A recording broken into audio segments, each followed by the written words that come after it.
জীবনে কখনো কখনো ঠকে যাওয়াও প্রয়োজন। ঠকে গিয়ে যেমন মানুষ চিনতে সহজ হয়, তেমনি মানসিকভাবেও একটু শান্তি পাওয়া যায়। ঠকে যাওয়ার পর কারো মিষ্টি কথার আড়ালে আপনাকে নিয়ে সে কী সমালোচনা করে সেটা যেরকম আপনি সহজে বুঝে যাবেন, কারো সুন্দর দৃষ্টির পেছনে আপনাকে নিয়ে তার কী মন মানসিকতা সেটাও আপনি সহজে বুঝে যাবেন।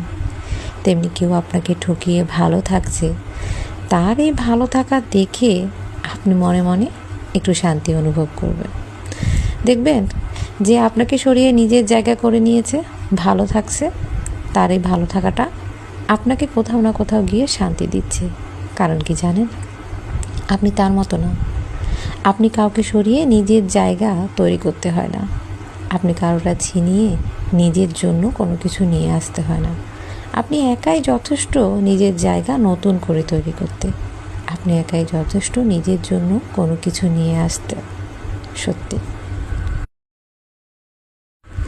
কাউকে ঠকিয়ে কেউ কদিনে বা ভালো থাকে বলেন? একটা সময় কোথাও না কোথাও গিয়ে তাকেও ঠকে যেতে হয়। উপরওয়ালা একজন আছে, সে সব দেখছে। কাউকে না ঠকিয়েও আপনি জঘন্যভাবে ঠকে গেছেন। কেউ আপনাকে বিচ্ছিরিভাবে ঠকিয়ে সামনে এগিয়ে গেছে। তার মানে কি সে ভালো থাকছে? তার এত কিছু থাকার পরও দেখবেন তার অস্থিরতার কমতি নেই, কিন্তু আপনি ঠকে গিয়েও দিন শেষে রাতে একটা শান্তির ঘুম দিতে পারছেন। আপনার তার মতন দীর্ঘশ্বাস ফেলে রাত কাটাতে হয় না।